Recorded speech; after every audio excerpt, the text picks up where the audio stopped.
Greetings from LA, my dear friends. This is Daisuke, and I'm back once again with another video. But this time, if it's okay with you, I'd like to speak to you about a particular label of film releases, home media releases, which is known as the Criterion Collection. And specifically, I'm speaking to you now. It is the end of July 2025, and about a couple weeks ago, the Criterion Collection made its announcement with respect to its planned releases for October 2025, so a few months down the road from now. But they've made their announcement of what they plan to release in October, and it's on their website, the Criterion Collection website, so you can check out the Criterion Collection website right now if you want to go and find write-ups on the films and planned cover art designs and planned special features and technical specifications, etc.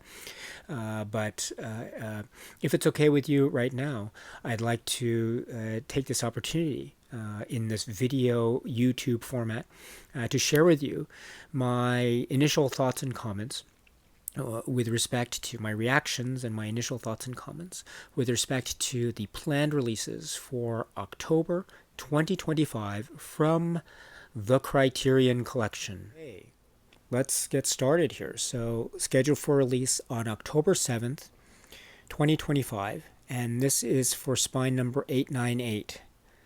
This is actually a title that currently exists in the Criterion Collection under a really great Blu-ray, but now we have the 4K plus Blu-ray release.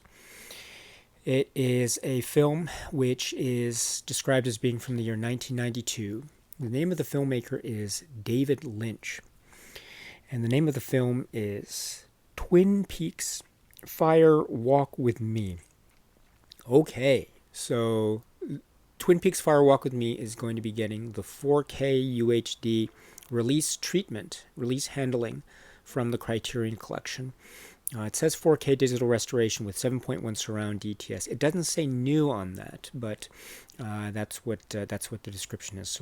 So we'll see what the feel and look and sound is of the 4K release is compared to what the Blu-ray is, which is really stand out in my opinion. So we'll see if there's anything perceptible I tend to be not able to perceive these things with my very limited senses. So I do my best, but I'm not perfect in that capacity.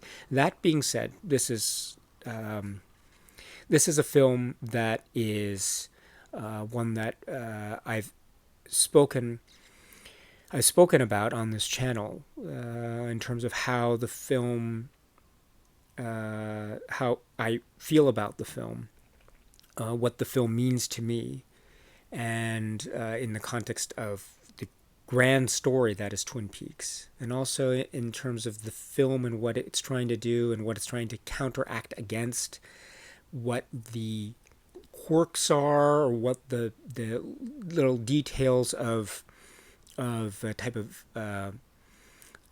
wonderfully conceived cinematic chaos that are wonderfully developed, wonderfully conceived in the hands of David Lynch and company in this marvelous film, Twin Peaks Fire Walk with Me. If you're interested in what I've spoken about in the context of Twin Peaks Fire Walk with Me, the videos are still available on my YouTube channel here. And I actually made a number of videos about that, as well as a number of videos leading up to that about Twin Peaks, the series, up to that point. So I will leave my comments specifically on the film to those videos. But if I were to say anything additional here about how I feel about this, it's that news like this makes me happy and makes me feel very grateful that I was able to say that I was alive during a time that I could watch a David Lynch film. And I still feel that way. I feel so fortunate that I could say that I was living during a time where I could watch a David Lynch film. And I feel that way so much, so intensely about this film, Twin Peaks: Fire Walk with Me. It just is a kind of elusive type of magic that always casts its spell in this wonderful way, seductive and alluring and mysterious and frightening and scary and very shocking. I mean, in many ways, this is a Twin Peaks film. This is also a very intense drama. This is also a horror film. This is also a film with a lot of comedic beats. It is also a film that is very harrowing, very, very intense. And also it is a tour de force of the art that is the cinematic landscape of David Lynch. So you're getting your money's worth when you watch a film like Twin Peaks: Fire Walk with Me.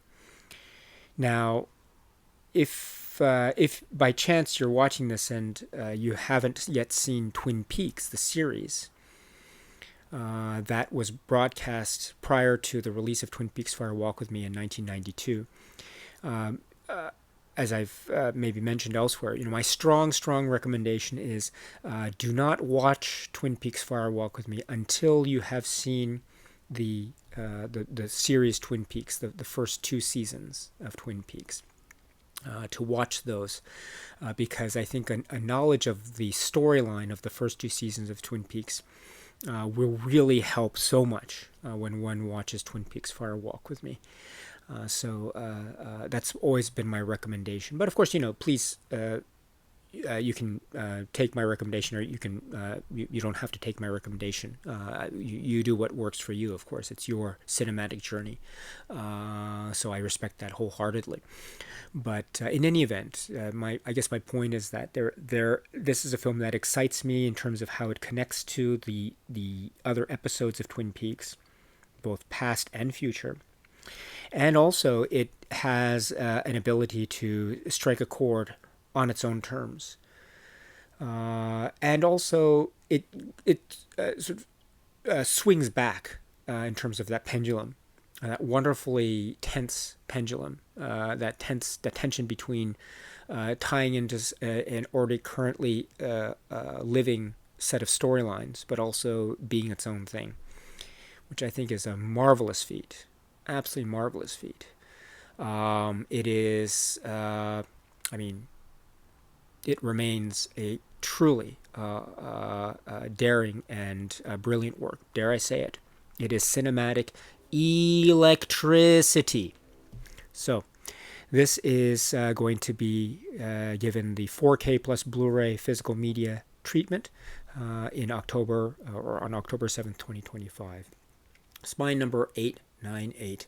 The film is from 1992. The director is David Lynch, and this is Twin Peaks: Fire Walk with Me. Electricity. Next, scheduled for release on October 14th, 2025, And this is a film that is Spine number 260. This actually already exists in this Criterion Collection spine numbered physical media catalog already. But now, or in October, we're going to get the 4K plus Blu-ray release, and what is purported to be, or it's described as being, a new 4K digital restoration according to the website. So, but this is a film from 1960. The name of the filmmaker is Georges Franju. The name of the film in English is Eyes Without a Face. Okay. So, Eyes Without a Face already exists in the Criterion Collection. You can watch it on the Blu-ray. It's great. It's really great. But if you want to wait for the 4K and the new 4K digital restoration, again scheduled for release the 14th of October, then here's your opportunity. I've seen the film many times. I haven't seen this new 4K digital restoration, of course, so it'll be really interesting to see how I react to the restoration presentation of this. I'm very excited for that, with an uncompressed monaural soundtrack. But what can I say about Eyes Without a Face, Franju's Eyes Without a Face? Let's see. This is a film that I can still remember watching for the first time. And I can say that I mean, I'm going to use this phrase on purpose. It really got under my skin. It really did. And there are some sequences here that, as I watch it again, my recollections of my first time watching this film, that were so just unbelievable and unbearable that it left me just mouth just aghast. Like, I was thinking about, no, you're not gonna do this. You're not. Oh my goodness, you're not gonna go there. You're not gonna go that way, are you? Oh my goodness, and they go in a certain direction with some of these sequences. It is a very, it stays with you. It is creepy. It is, I mean, it's twisted. It is it's a horror film. It's also a tragic tale, so it has a kind of intimacy that also has certain tragic heights or depths, depending on how one views it. And it's very poetic. It's also very ghastly. It makes an impression. It really does. Again, it really, yes, gets under your skin. So, Eyes Without a Face. This is a great one, and it already exists in the Criterion Collection, so you have a chance to see it. I think it's also available, yes, according to the site, as of the time of this video. You can watch it on the Criterion channel, so you can give it a try. It is very unsettling. It is a horror film, from 1960. And it also has this great dramatic and wonderfully, almost wonderfully entertaining soap opera type of twists as well as the set pieces regarding certain aspects of let's say skin and plastic surgery and their identity, which are psychologically quite dense, and also in terms of the palpable and the malleable, quite grisly, or potentially so. So yes, Eyes Without a Face. It leaves its mark from the point of view of cinema storytelling, does it not? Eyes Without a Face. So it's great to be able to re-celebrate this legacy of this fantastic classic, unsettling, fantastic classic. So now's your chance. If you've seen it, you can watch it again, or if you have not seen it, then this might be the opportunity to do so. In any event, the 4K Blu-ray will be made available October 14th, 2025. And again, this is the film, which is Eyes Without a Face. Next, scheduled for release on October 21st, 2025. And this is under the Criterion Premieres sub-label banner, which I understand, or I think, or it seems to be the continuation of what had been known as the Janus Contemporaries lineup. And so we have, which I think is a great lineup. I haven't been disappointed with it so far. And most of the films in this lineup have been films that I have not seen before. They have been recent releases from, say, 2023, 2024, etc. And here's a film that's going to be from 2024 for the Criterion Premieres lineup. Again, available on a single-disc Blu-ray or a single-disc DVD. 2024 film. The name of the filmmaker is David Cronenberg, and the name of the film is The Shrouds. Okay. I can say, however, that this is a film that I have seen, which is a rarity in the context of Criterion Premieres or Janus Contemporaries. So I have seen this film already. I saw it in the theater, a local theater here where I'm at, in my local LA theater. And I've seen it only once. And I remember seeing it, and during my watch of it, I felt very perplexed by a lot of, by certain turns of the plot. I felt very uneasy with the maybe the certain trajectories of some of the characters that we meet, and the sort of physical, psychological landscape that is being presented here. With Cronenberg, and you add to that mix this idea of death and mourning and longing and guilt also to the mix, as well as this highly intensified sense of, say, corporate intrigue and corporate espionage. Also, the double or the doppelganger. Also, AI, artificial intelligence, and also maybe funeral rites, and also, gosh, sort of the physical act of mourning, and maybe even the afterlife, and what does it mean in terms of the body and the soul, and for people who are still living, how does that compute in terms of grief, and what is the manifestation of grief in sort of the everyday physicality of that, of what that entails, etc., etc.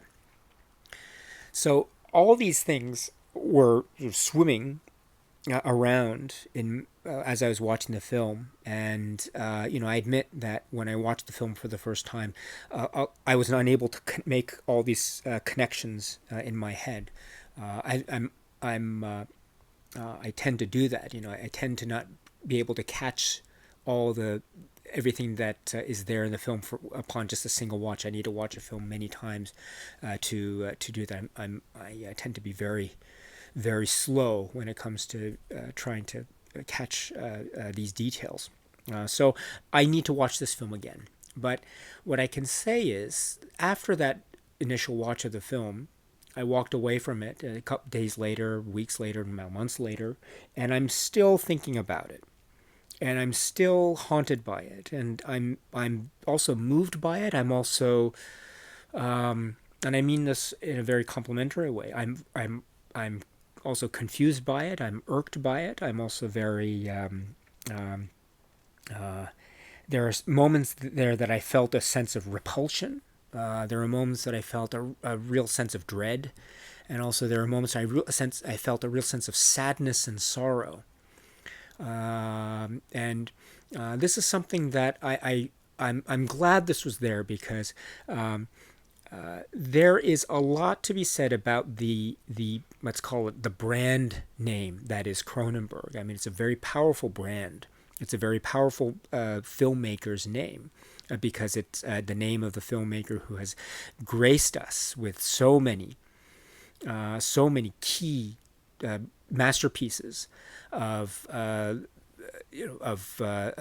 past few decades, and perhaps quite notably, and as part of, let's say, marketing and publicity, as well as wonderful discussion points. Among the aspects that are discussed in Cronenberg's works are maybe aspects involving the horror genre, and the idea of the physical and the transformation of the physical into something else. At the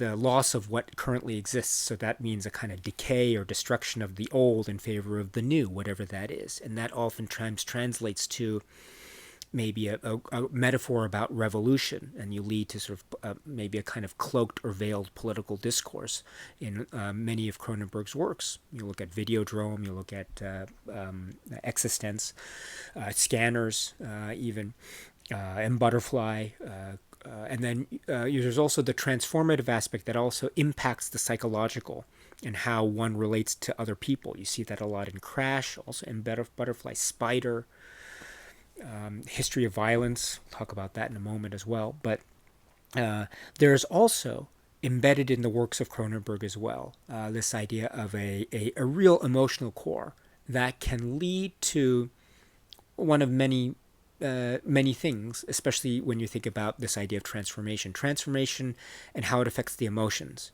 And sometimes you see that effect quite harrowingly in, say, films like The Fly or Dead Ringers, and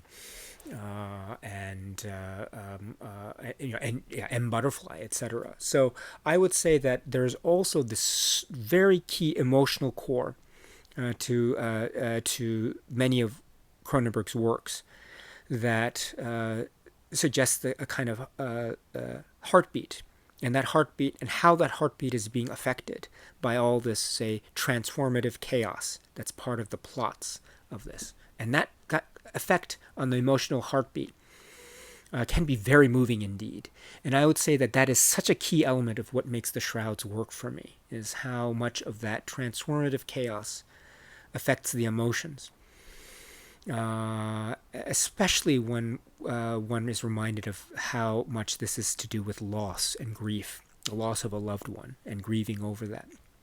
And how, as I say, guilt may or may not have something to do with that, or kind of how do you manifest that sense of grief in the physical world where you are no longer with your loved one who has passed on, but how do you coping mechanisms, and many other things in that so grand and so visionary Cronenberg type of way. That's what the Shrouds means to me upon this first watch. So I'll be able to watch it again and again and again with this Criterion Premieres Blu-ray or DVD. It's great. This is great. It's not the spine numbered collection. It's the Criterion Premieres collection. That's fine with me. That's fine with me. As long as I can get the release of this, I'm very happy. So this is going to be, again, scheduled for October 21st, 2025, under the Criterion Premieres banner. This is the Cronenberg film that is The Shrouds. Next, scheduled for release, October 21st, 2025. So we're going to get another film released on October 21st. This is for spine number 1283, so for the spine numbered catalog of Criterion, for a film that is described as being from the year 2005. The name of the filmmaker is David Cronenberg, once again another David Cronenberg film. And we have this work, which is A History of Violence.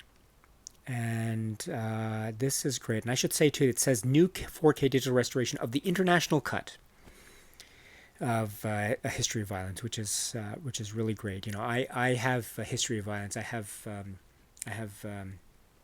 a non-U.S. disc of this because of but certain minute differences that I understand exist between what's known as the international cut and what's known as sort of the domestic U.S. Release of this. But in any event, this is described as the international cut. So I'm assuming it'll be what I understand the international cut is. So I'll be curious to check that when I get this Criterion release. But that, if it is what I think it is, that makes me very happy. And this is going to be it says new 4K digital restoration. So we're going to get either the 4K plus Blu-ray 2-disc release or the single-disc Blu-ray. No DVD, but that's okay, of this film by Cronenberg, A History of Violence. Oh my gosh, okay. I haven't yet spoken about this film on this channel, and that's all on me. That's my fault. I would still like to try to do so. But I'd love to be able to finish that journey into Cronenberg. But that doesn't mean that I haven't seen this film. I have seen this film many times. I was so intrigued by this film when it was first released, and I had certain expectations in my head going into watching it, thinking, oh, it could go into this direction, that direction. And I was totally upended and not knowing where it was going. And I was very surprised, much like what happens in terms of the revelations of what we see throughout the film of A History of Violence, especially in the context of the great performance by, well, among others, great performance by Viggo Mortensen. I mean, maybe an adjective that can be used to describe how I felt about it, which in turn mirrors the plot of the film, is revelatory, revealing lots. So, and there, my gosh, there are so many revelations in this that make for some very captivating, intense drama indeed. And that intensity can just go way off the charts at a given moment. You're not quite sure what's going to happen. And my gosh, like a drop of the hat, or a snap of the fingers, something happens that is so intense and so perhaps even over the top and so unexpected that you wonder, where did that come from?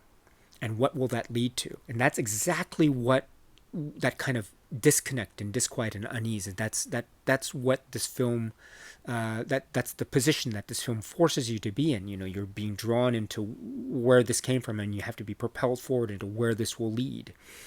And that's exactly what's happening to the characters here when certain events explode like they do, seemingly out of nowhere, but perhaps that's also part of the mystery and secrets of this film. Things that suddenly explode must come from somewhere. And that's one of the great mysteries that may or may not be answered as we progress through this film, A History of Violence. This is a film that is, I think, one of the great classics of the 21st century output of Cronenberg.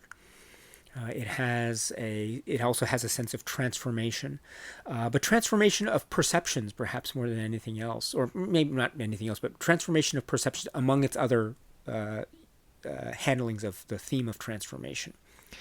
And if that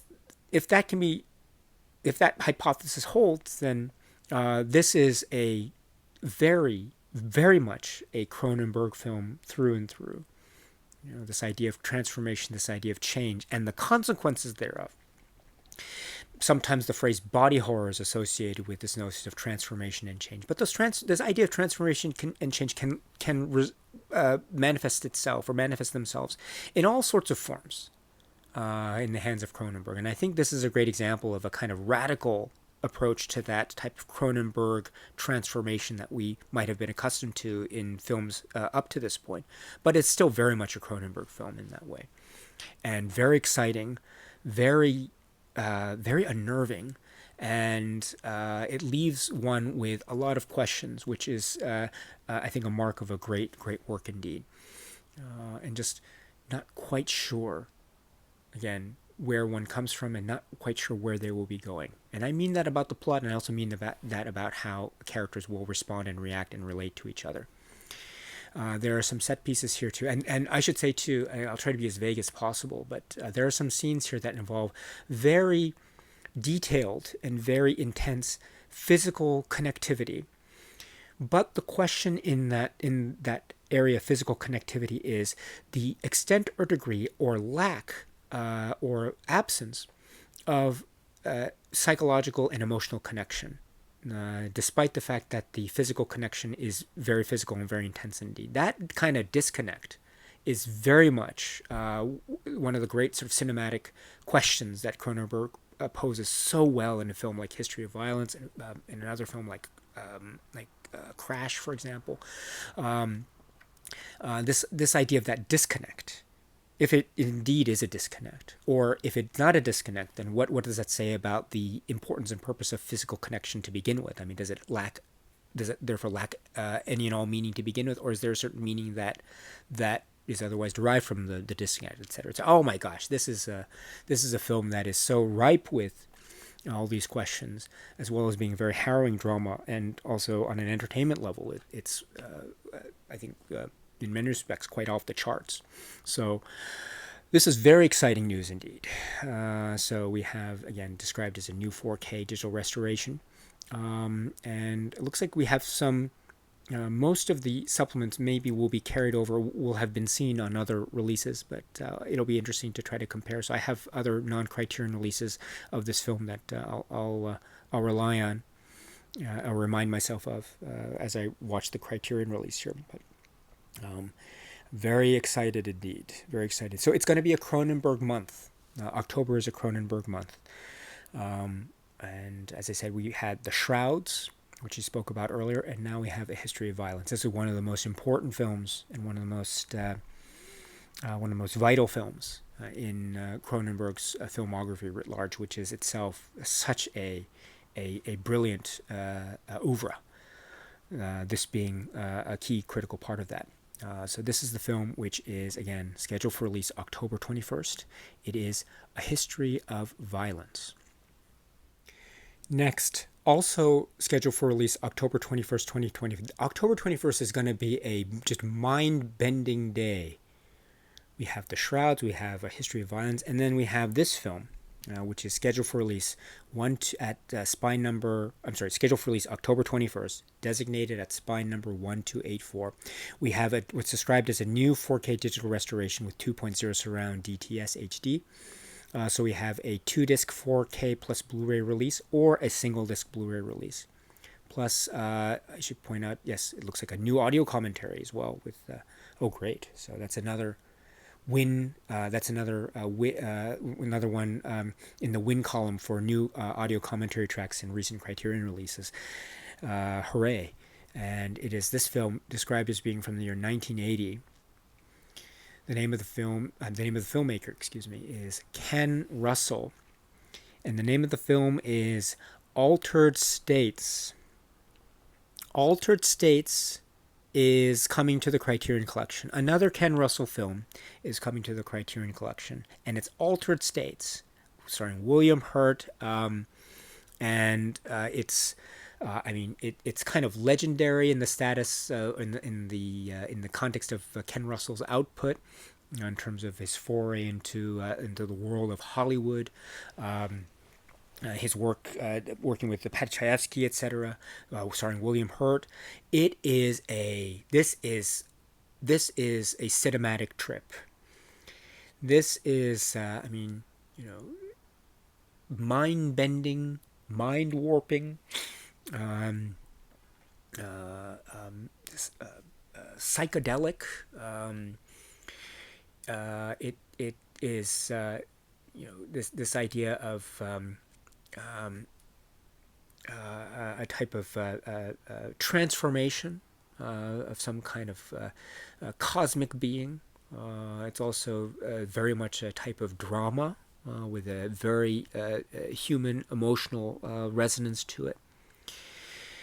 And has a great sense of madcap hallucination aspect to it, which is a sort of one-of-a-kind experience.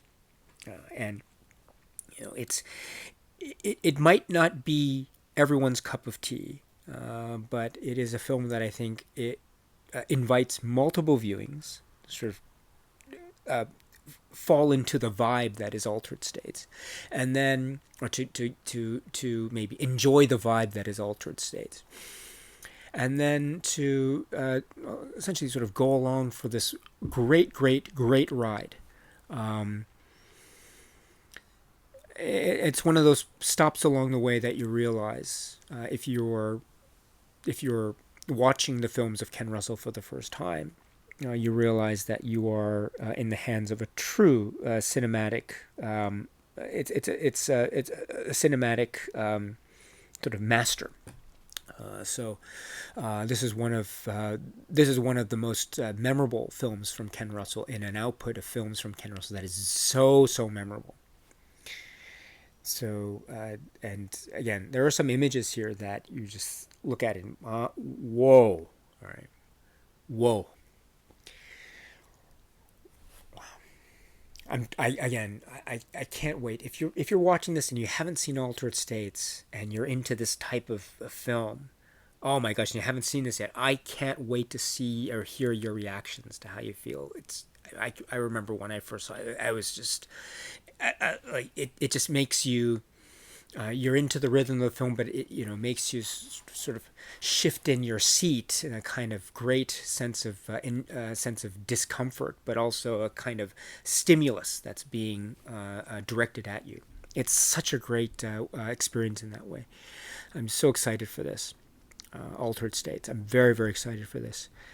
Wow. Again, October 21st. That's going to be a very intense Criterion day. Thanks in very large part to the release of this film. So this is, again, scheduled for release October 21st. And that's this great film from Ken Russell, Altered States. Next, scheduled for release October 28th, 2025. And this is for Spine number 1286. This is described as being from the year 2021. The name of the filmmaker is Guillermo del Toro. The name of the film is Nightmare Alley. This is the 2021 film Nightmare Alley, the Del Toro film starring Bradley Cooper. I didn't see this film when it was initially released. I caught up with it much later, But this is so exciting. This is very exciting. We already have the 1940s version of Nightmare Alley in the Criterion Collection physical media catalog. So this is so cool that we have now the Guillermo del Toro version from 2021. And it's wonderful to be able to watch both of them if you're so interested. And also this film, Nightmare Alley, I've seen it only once. So this is another film I've seen only once. I need to repeat my viewing of this. So this is a great opportunity for me to do so for this October 28th release. But my goodness, what a cast. Kate Blanchett is also in it. And oh my goodness, the set pieces as they're set up, it has this wonderful Del Toro edge to it. If you know Del Toro films, you know I hope that I'm clear in what I'm trying to say without going into too much detail about it. This I think it still speaks to the sense and sensibilities of what I think was so what was so wonderfully rendered in the earlier film from the 40s, a sort of sense of kind of ambition and Americana to sort of capitalism and the American dream, but also nightmare vision as well. And sort of deceit and betrayal, which is very much part of that film noir landscape, but also the fantastic and the absurd and the sort of mystical as well, which is so much I think in that great toy box of cinematic tricks and delights that is the cinema of Guillermo del Toro. Oh my goodness! So this was such a treat when I was able to watch it again much later after the release, but I was able to catch up with it. But I need to watch it again. So. I'm very happy about this. It's another Del Toro film in the collection, and I should point out that yet Criterion and the works of Del Toro, I think they have a really good relationship. There are those filmmakers whose films have a really great and healthy representation in the physical media catalog, and Del Toro is certainly in that group, and even more so now thanks to this planned release of Nightmare Alley. The Del Toro version. So, oh my goodness, this is great. And you can have your chance of maybe watching them back to back. Oh, that would be great. I think maybe the only thing I could say, it's not even a criticism, but it would have been really cool if the two versions could have been released maybe simultaneously, or maybe in one spine number after another, that type of thing, or maybe in one whole release. But at the same time, I like it having separate releases, so I take that last part back. But the point is that there's so much excitement. You can watch it, and also maybe it'll rekindle your interest in the earlier film. You can also watch it and admire it in terms of its own merits and on its own terms, etc. And also, it's a great Del Toro film. So, oh my goodness! And also, it says too. There's going to be also, I should say, a 4K digital master of Nightmare Alley, Vision in Darkness and Light 2025. Look at this. A new 159-minute black and white extended director's cut. My goodness. So this is exciting. So we're getting two versions of the film, it looks like. I mean, it says here 150 minutes in terms of the film on the left-hand side of the screen. But then it says 4K digital master of... So yes, I'm sorry. I'm looking down. There's a theatrical version of the film, which I think is 150 minutes. And then we have Nightmare Alley, Vision in Darkness and Light, 159-minute black and white version of the film. Wow. And then we also have new commentary track on that extended director's cut featuring Del Toro, and those, some new supplements as well. So, my goodness. So it's like you're getting... I love it when Criterion and other labels do this. You get two versions or more of the same film. So... And this is something that I haven't seen. It's a 2025 prepared version, so it looks like it'll be a kind of premiere of this, I'm assuming. So, and if I'm wrong on that, please correct me. But in any event, it'll be my first time to watch the new 159-minute version. Wow, very exciting, and black and white as well. Cool. We'll see how that fares, I have a hunch it'll fare very, very well. There you have it. Different versions of the film. This is exciting. Again, scheduled for release October 28th, and that is Nightmare Alley. Last but certainly not least, also scheduled for release on October 28th, 2025, and this is going to be designated at spine number 1285. This is a film from 1996, and the name of the filmmaker is Arturo Ripstein, and the name of the film is Deep Crimson. This is so cool. I know of the works of Arturo Ripstein, but I was so eager to watch as many of his films as possible, but it was very difficult for me to do so. So actually, one of the things I did was, when I moved to Los Angeles, and after a few months here, I ended up getting the Criterion channel, the streaming service of the Criterion Collection. And one of the films, there's so many films available on the Criterion channel, it's really great. But one of the films that I watched was the Arturo Ripstein film, Deep Crimson. And it was my first time watching that film on the channel. And it was a very remarkable and an amazing experience watching that. And so now, fast forward, a little bit later to now, and we have, what do you know, Deep Crimson being made available in the physical media catalog of Criterion, which is great. And I think, yes, I understand that this, if my understanding is not incorrect, this is going to be the first of Ripstein's films to be into the Criterion Collection physical media catalog, the spine-numbered physical media catalog. So that is also very exciting. The works of this director from Mexico. Mexico. This is incredibly exciting. If you have not seen Deep Crimson, this is a great opportunity. Oh, this is twisted. It's got these takes that are just you got to see it to believe it type of approach, which is wonderful. There's a kind of crime story. Yeah, there's very much a crime story element, deceit, betrayal, and a type of way in which the film really confronts you as a viewer in this really challenging way. Very alluring and very captivating in terms of this work. So yes, incredible stuff, highly entertaining, and very much oh my goodness type of movements and cinematic beats. So very it was wonderful to be able to see it. And then now, and I think it's still available on the Criterion channel. I hope it is. It's still available on the Criterion channel as I'm speaking in this video right now. If it is, you have you have the Criterion channel. You can watch it there, or you can wait if you're interested to wait for the release of this in physical media.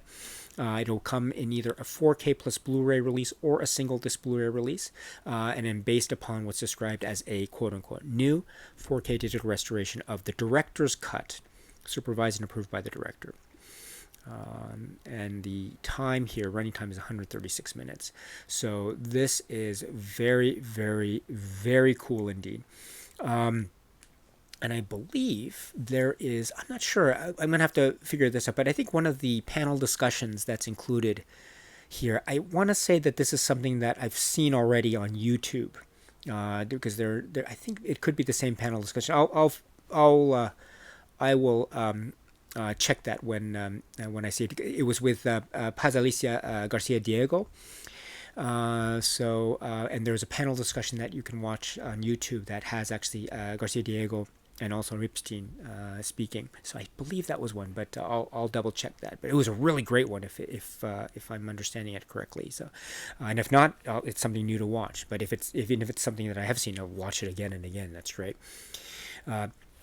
Arturo Ripstein was again, and the cinema of Mexico was something that I've encountered not as fully as I would have liked on my own cinematic journey. I have encountered the cinema of Mexico, along the way at certain points, and along the way too, I might have spoken about it a little bit. Earlier on, maybe some years back, there were some films of Mexico that were making its way into the Criterion Collection physical media catalog, and so this, I think, posed very exciting news for me to further windows into the greatness that is Mexican cinema.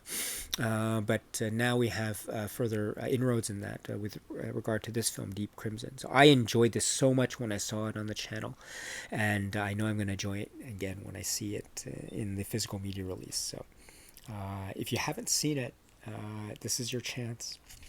This is great. This is really great. And Arturo Ripstein in the physical media catalog, that's so exciting. So in any event, this is the film scheduled for release October 28th, 2025. And it is a film which is called Deep Crimson. Okay, so I believe, if I am not mistaken, yes, that concludes the October lineup according to the Criterion Collection website. So that's 1, 2, 3, 4, 5, 6, 7 titles. In addition to the wealth of titles that we will see in September. So in terms of quantity, I think we're being well served by Criterion over these months of September and October. That's one thing. Plus, not to mention, of course, the set Wes Anderson titles that we're going to get at the end of September. So that midway point between September and October, we're going to get the set and everything. So this is shaping up to be a real plentiful couple of months, that's for sure. And when we think about the films that are contained within, let's take the October releases as an example. Holy smokes! What the heck? My goodness! Gosh, gee willikers! What can I say? Except I'm thrilled to bits. I'm absolutely thrilled to bits. These are films that I was very fortunate to see, so this will be interesting to be able to revisit some of these. And again, upon just watching, for some of them anyway, just watching them once earlier, it'll be great to be able to revisit them again now in wonderful Criterion physical media release form. That's wonderful. And then for others, which I'm more familiar with in terms of watch number, I can say that, I'll just add more watches to that list. This makes me very, very happy. October tends to be maybe a kind of thriller horror month anyway. If you think of past Octobers, Criterion tends to maybe throw it in that direction, maybe in the horror Halloween spirit kind of thing, which is a great little touch. So if you think about these films, especially from like Nightmare Alley, Altered States, or Eyes Without a Face, etc., even the horror elements of Twin Peaks: Fire Walk with Me, etc., that has that I think that's in keeping with this maybe October Halloween horror scary film vibe, if you will, which is very cool. But I mean, there are also elements to this that are not, say, I mean, I love horror, don't get me wrong, but there are other elements to these films that are not just horror, not just horror adjacent, but there are also elements of sort of intense drama and connectivity and disconnect and WTF and surprise and delight and the comic twists, etc., that make for a sort of full, well-rounded type of cinematic journey that is October 25 Criterion's release slate. So all in all, I am not just thrilled to bits. I'm not just over the moon. What can I say? I would say I'm not just, to borrow something from September's releases. I'm not just, I'm not just cranked up to 11. I'm very much, let's see. There's, I mean, maybe I mentioned it earlier before, but I think I'm very, very happy that I can say that I'm still alive and able to watch these films in this way, or to rewatch these films in this way. I mean, there's something of an excitement, electricity, or a wow factor that is almost indescribable when I think about these films and the feelings that have been sort of inspired within me as I watch these films, and to be able to kind of revisit those, or maybe reevaluate those, or maybe reassess those, or maybe feel something completely different. I mean, that alone, and that prospect alone, makes me very excited indeed, and in each of these films in their own respective ways.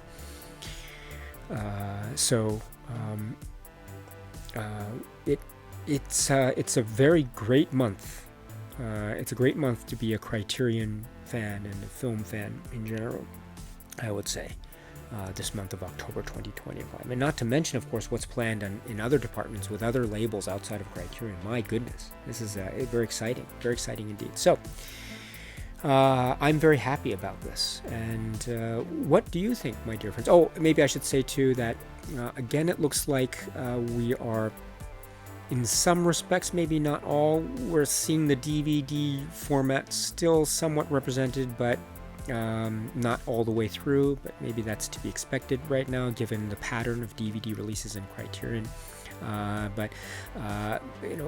With that notwithstanding, it is a stellar month. So, but what do you think, my dear friends? Please feel free to let me know in the comment section below. If you're excited, if you're meh, if you're so-so, on the fence, or completely disappointed, or anything in between, whatever, however you feel. Your opinions and your feelings and viewpoints are important. They matter. And so please feel free to let me know and express them however you feel. You can express them in the comment section below. And that holds true for any video that I have on this YouTube channel. You are always welcome here on this YouTube channel. So, you can, and if you disagree with me, and if you disagree vehemently with me, or you let me know. If you think I got something wrong, you let me know. That's fine. Your opinions still are always very valuable to me. So, please feel free to let me know at any time. And that also holds true for how you feel about the October releases. So please, the comments section is there for you to express yourself. So please do so. But in the meantime, thank you for allowing me the platform to express myself, at least given this October planned release announcement from Criterion. And we'll leave it at that until the next video. But until then, my dear friends, please continue to be happy and healthy and well, and please keep on watching a lot of great movies, including the titles in the Criterion Collection, including the October releases, including titles outside of the Criterion Collection, and beyond. So until we see each other again, my dear friends, stay strong, stay safe, and cheers.